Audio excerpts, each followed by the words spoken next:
All right, hello everyone, and welcome to my channel. This is an educational channel. We take a look at various theories of everything and do deep dives on them, and just try to inform you about them and how they can affect your life, to help you with your paradigm shift or your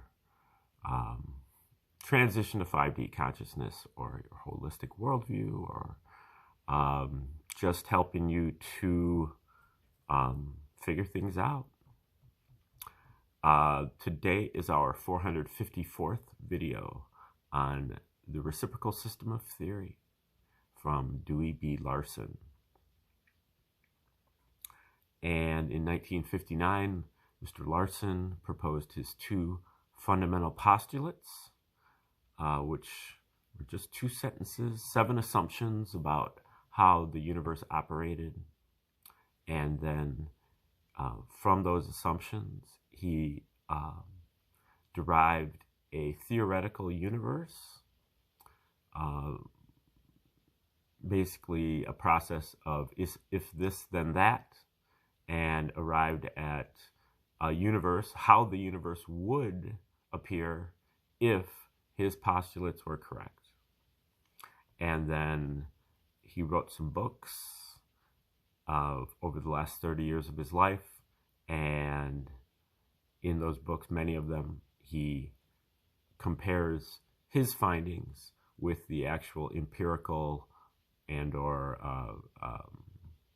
the scientific tables, the legacy science statistics and measurements. And we're looking at one of those books today called Basic Properties of Matter,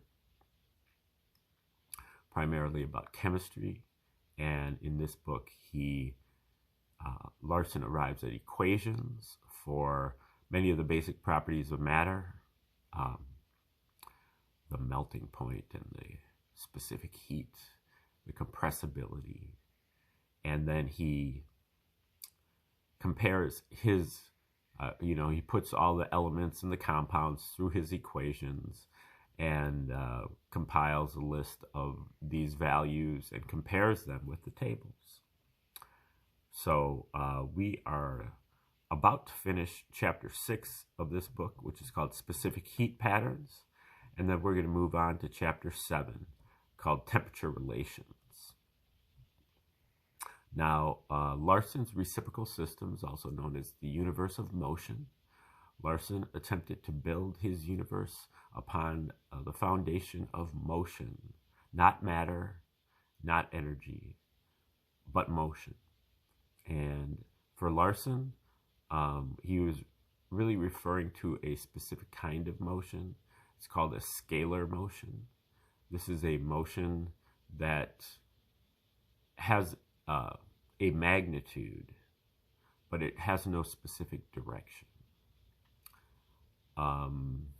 You can envision a scalar motion using a balloon that you put dots on, and if you blow up the balloon, all the dots are moving away from each other.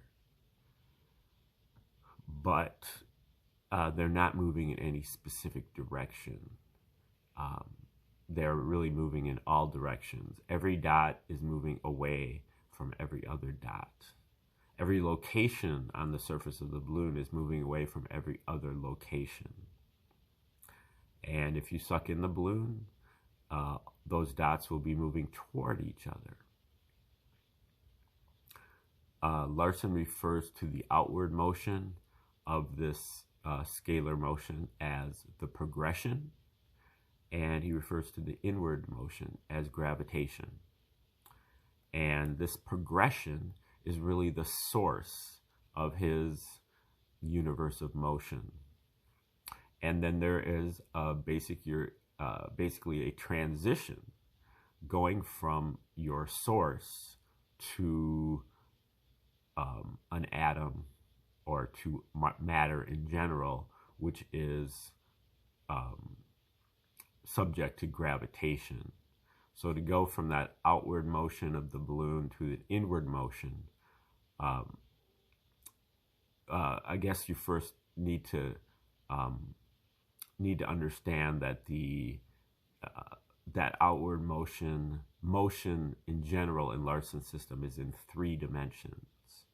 And so first you have to reverse that outward motion, and then you have to reverse, then you have to rotate it, and then you have to rotate it again. And so you have to basically nullify the 3 dimensions of outward motion to get that inward motion. And so the inward motion, gravitation, is an inherent property of matter.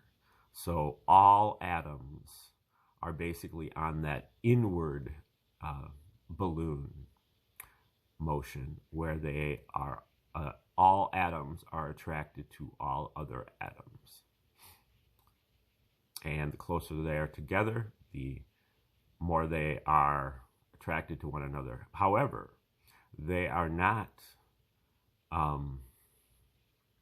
there are no force fields. They are attracted by their inherent motions. Each one is moving toward each other one. Say if you have one of the dots, you decide arbitrarily that you're going to assign that dot as the reference point. So you say that, okay, this dot is motionless. And then you can start to impute directions to the other dots that all appear to be moving toward your reference point, to the point where it looks like there are force fields between your dot and all of the other dots, that your dot appears to be attracting all of the other dots. But that is not true. That is a product of the reference system, not of the motion itself. Every dot is pursuing its own course. They're all moving toward each other. And so the fact that you have declared one to be the reference point and motionless is what's creating the illusion or the appearance that there is a force field there. Okay, so that's basically the beginning of Larson's first postulate. His first postulate is that the universe is made entirely of one component, motion, scalar motion, existing in 3 dimensions, in discrete units, and with 2 reciprocal aspects, space and time. Okay, so the universe is made out of motion. Motion is the relationship between space and time. Now just think of the most basic kind of motion that we know of, speed. The bike is going 10 miles per hour, 10 miles of space in 1 hour of time, space over time. That is speed, and that is a relationship between space and time. And in fact, it is a reciprocal relationship between space and time. Just think about doubling the speed. You can now say the bike is going 20 miles per hour. But equivalently, you can also say that the bike is going 10 miles per half hour. You can multiply the space, or you can divide the time. Same result, reciprocal relationship. Now, space and time in Larson's universe do not exist in and of themselves. They only exist together in motion. So we need to throw away our concept if we are going to take the reciprocal system seriously. We have to throw away the concept of the container universe, that space and time are the container of the universe through which we go through our paces. You know, that we see 3 dimensions of space and progressing time, and this is the background of the universe as we move through it. No, space and time and motion, space and time are the contents of the universe. The universe is made out of space and time. It's not the background, it is the is the real, the real thing. It is the stuff of the universe.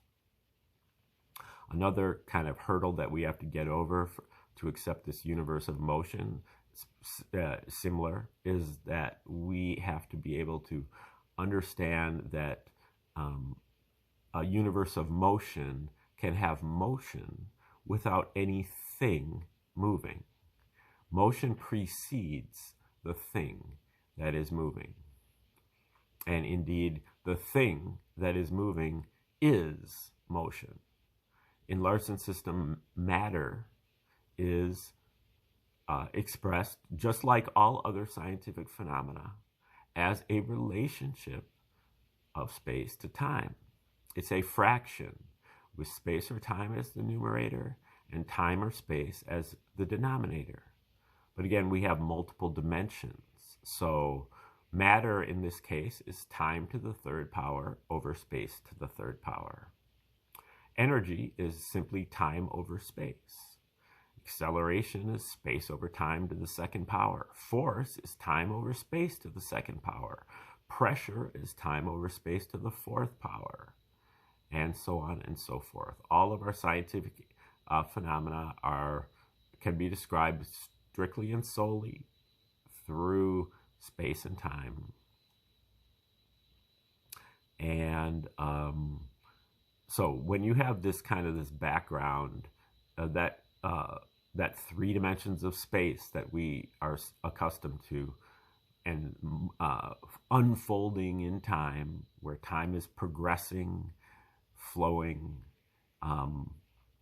that is what Larson calls the spatial reference system, or the stationary in space reference system. We see space as being stationary, but that is really the result of being in a gravitationally bound system, being subject to gravitation, like having reversed that progression in 3 dimensions. Then we see these 3 dimensions of still space, while time is still progressing in a scalar manner. Time is always getting later and later and later, but in no specific direction. So that is the spatial reference system. And as by the reciprocal postulate, that's space and time are reciprocals of one another, you also have a temporal reference system. 3 dimensions of time in a still frame. And space is the aspect that is progressing. Space is always getting farther and farther and farther apart, just like on the surface of an expanding balloon. And so that is called the temporal reference system, another stationary in time reference system, and it's subject to temporal gravity, or cosmic gravity is what he calls it. So you can have 2 different kinds of matter. You can have matter and you can have cosmic matter. He divides these into 2 different sectors, the material sector and the cosmic sector. The boundary between them is what he calls the progression of the natural reference system. Okay, so this is the moving reference system, which is the system that nature actually conforms to. And this is the progression, but it's the progression at unit speed. Okay, so this is part of the discrete unit postulate. You have 1 unit of, you have to have a full unit of space, time, and motion before you have any of those things. And the unit of speed, remember, speed is space over time. The unit of speed is 1 unit of space in 1 unit of time. Larson assigns those values as the unit of space is about 2 millionths of an inch. The unit of time is approximately 1.52 times 10 to the minus 16 seconds. And 1 unit of space in 1 unit of time is also known as the speed of light. Larson refers to it as unit speed, and that is the speed of the progression. The progression is always 1 unit of space in 1 unit of time. And then in the next unit of space, or in the next unit of time, it progresses another unit of space. It's a continuous progression, but it goes, in discrete units. And Larson refers to this as the progression of the natural reference system, also the null point. It is the 0 point of the universe. So this is the midpoint. Half the universe is moving faster than the speed of light, and half is moving slower. Larson refers to these as the cosmic sector and the material sector, respectively. And they are reciprocals of one another. Whatever is going on in the cosmic sector is also going on in the material sector, except with the roles of space and time reversed. So, in the material sector, you've got coordinate space, 3 dimensions of space in a still frame, and you have clock time. In the cosmic sector, you have coordinate time and clock space. And then within each one of these sectors, you have an inside region. In the material sector, this is inside 1 unit of space. When particles, atoms, molecules, when they approach each other to 1 unit of space, well, they can't get any closer than that because there is no such thing as less than 1 unit of space. So instead, they move outward in time. They can't move in space because you can't go less than 1 unit. But if you don't have space, then you have to have time because the universe is made out of space and time. So it's got to be one or the other or both. And so if you can't move in space anymore, then you move in time. But we see it as the inverse of that. So it moves outward in time, but we see it as an inward motion in space. Larson calls that equivalent space. That is the spatial equivalent of time.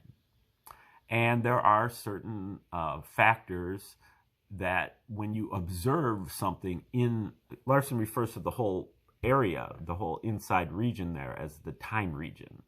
And in the cosmic sector, there is the inverse of that, the space region inside a unit of time. And that's where cosmic atoms and cosmic molecules approach each other to 1 unit of time. They can't move in time, so they now move outward in space. And then when you cross those boundaries, when you cross that boundary into the time region or into the space region, it also reverses the rules again. And the progression is now inward in space, and gravitation is outward in equivalent space. So gravitation and the progression reverse their roles. And that is an important factor because that causes an equilibrium to be formed at the point where the progression and gravitation are equal. Gravitation is variable. It's based on the inverse square law. How close together are these particles? The closer together, the stronger the as-if force is.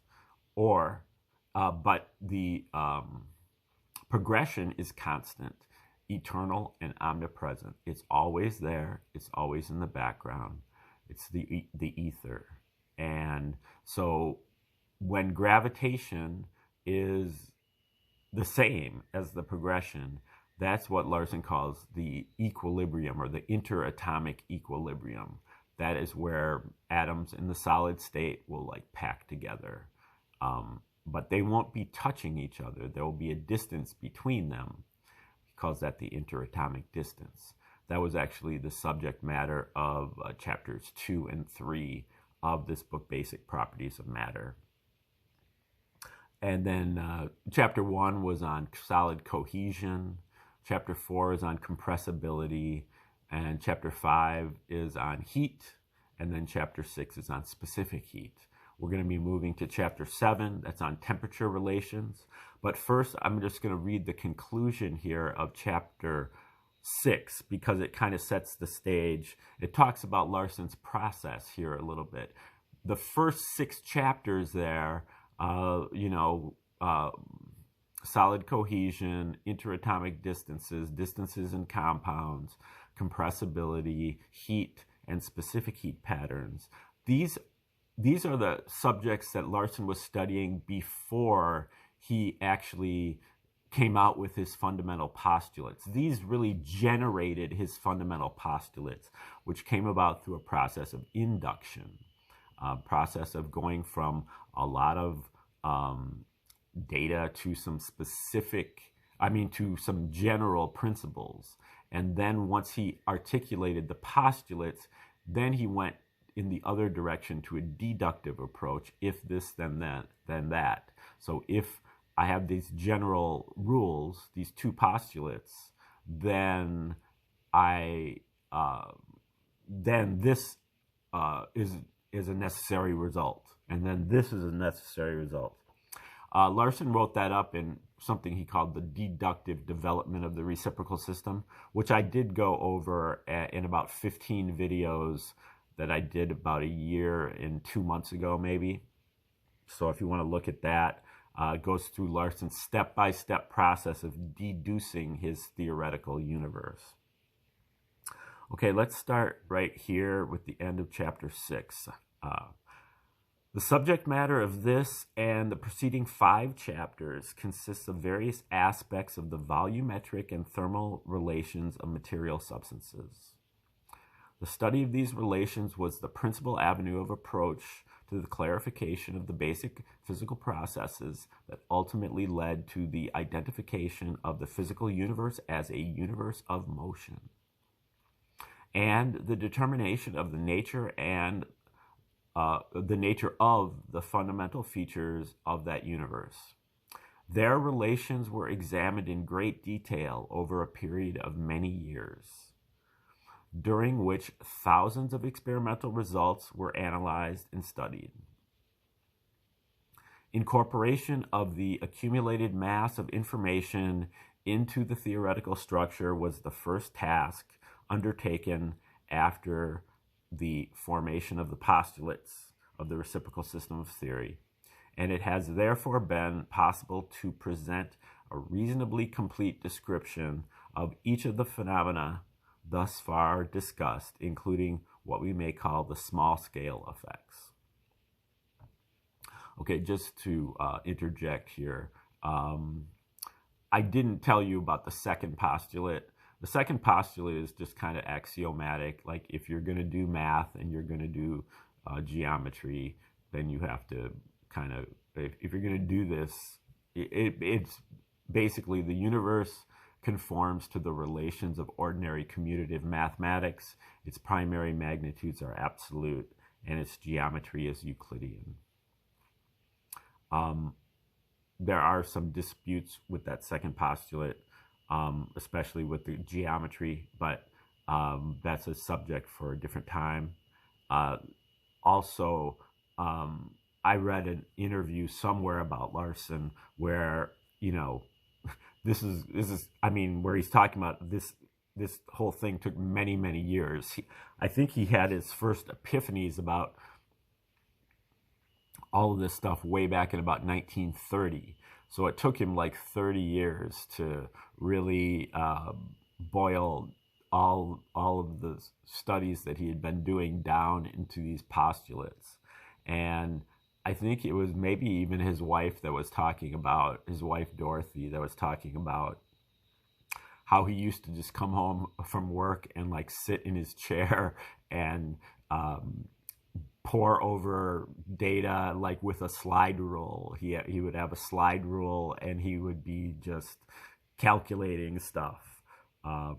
So, didn't have a, and even when he typed up his results, his typewriter didn't have a plus sign on it. So every time he had to type a dash, and then with a pen and ink, he had to put a cross through it to indicate a plus sign. So this is a person that was dealing with like very limited resources with what he was doing. So you have to really appreciate the effort, and not be kind of spoiled about how everything isn't perfect. You got to dig Larson's stuff out of it. He's one person trying to kind of go against a whole army of scientists, and so you can't really compare them. You have to cut him some slack and, you know, put in the proper effort. Okay, beginning with the next chapter, we will be dealing with subjects not covered in the inductive phase of the theoretical development. So starting with chapter 7, we're going to be getting into stuff not covered in the inductive phase. So this is stuff that he's coming upon new after the postulates.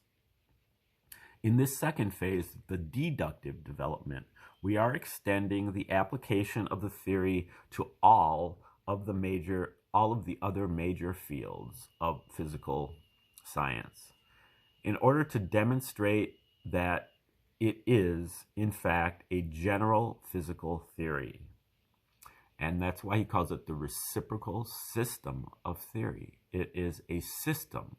If you understand how the system operates, then you can plug it into any subject because it is a generalized, interconnected system. And so, you know, with normal science, everything is pigeonholed. You know, if you go to grad school, even in the liberal arts, you know, I went to grad school in the liberal arts, you study one subject so exhaustively, but you don't know anything about any of the other subjects, even close subjects in your own discipline. You don't know anything about them. And so everything is compartmentalized.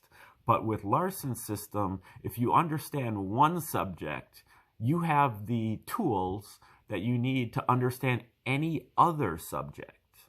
You know, so if you understand the system at all, then you can plug it into whatever subject you want. Now, there's still plenty of work to be done, but you have the tools that you need to kind of, through a process of deduction, figure out how the reciprocal system applies in your chosen subject. And that's why, again, you have to cut this some slack, because it's not, you know, this is very, very difficult stuff.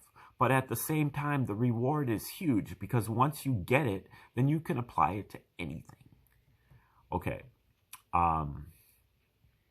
Obviously, where the area to be covered is so large, no individual investigator can expect to carry the development into great detail. Consequently, some of the conclusions expressed in the subsequent pages with respect to the small-scale features, the details of the areas covered, are subject to a degree of uncertainty. In other cases, it will be necessary to leave the entire small-scale pattern for some future investigation. Okay, that's the end there of chapter 6.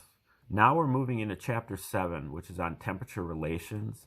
And I think I'm just going to not start this, but just kind of give a little preface for it. Now, this chapter, when I first read it and reading it more recently, had blown me away, because this is where I really saw what he was doing, that he was breaking down atomic functions to their discrete unit level, and showing that there was like this universal temperature scale that all atoms and particles are linking up to, but that I'm trying to explain how it hit me. Maybe if I read the first couple paragraphs here, I'm going to go back and read these paragraphs again tomorrow.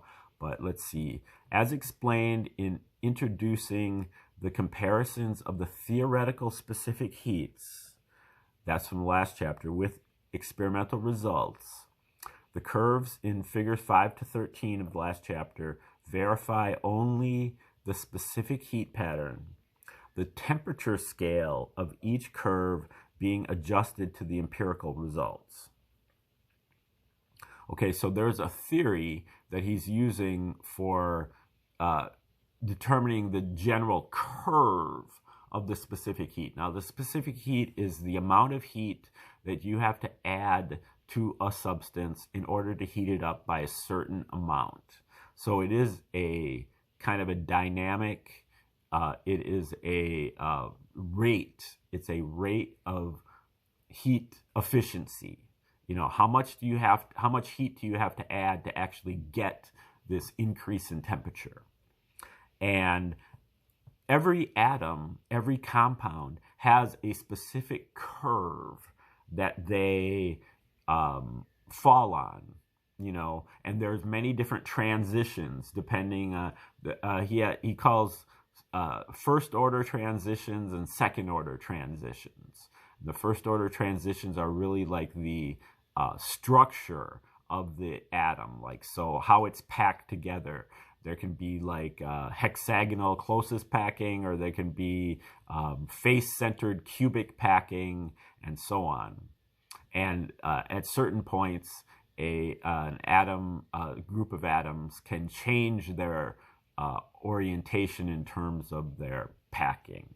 And then there are second-order transitions, which have to do with probability, which is a fundamental part of Larson's system, of his deductive system. The universe conforms to the relations of ordinary commutative mathematics. That's the second postulate part of it. And so probability indicates that kind of like low energy configurations are more probable. So basically, the solid state is more probable than the liquid state. And so an atom is going to make every type of transition that it possibly can make to avoid getting to the melting point, where it will basically leave the time region in one dimension and become a liquid. And so what it does is it switches the level of its specific heat. It switches its rotational. Every atom is a set of rotations, and it moves to another rotation, which has a less effective heat. So you can continue to heat the thing up, but it doesn't get to the same level of a transition. I'm trying to explain it not very well. We're pretty much out of time, so we're going to start with this tomorrow, and hopefully Larson will explain it better than I can. But I'm excited about this chapter, so we'll get back to it tomorrow. And in the meantime, have a great day. Thanks for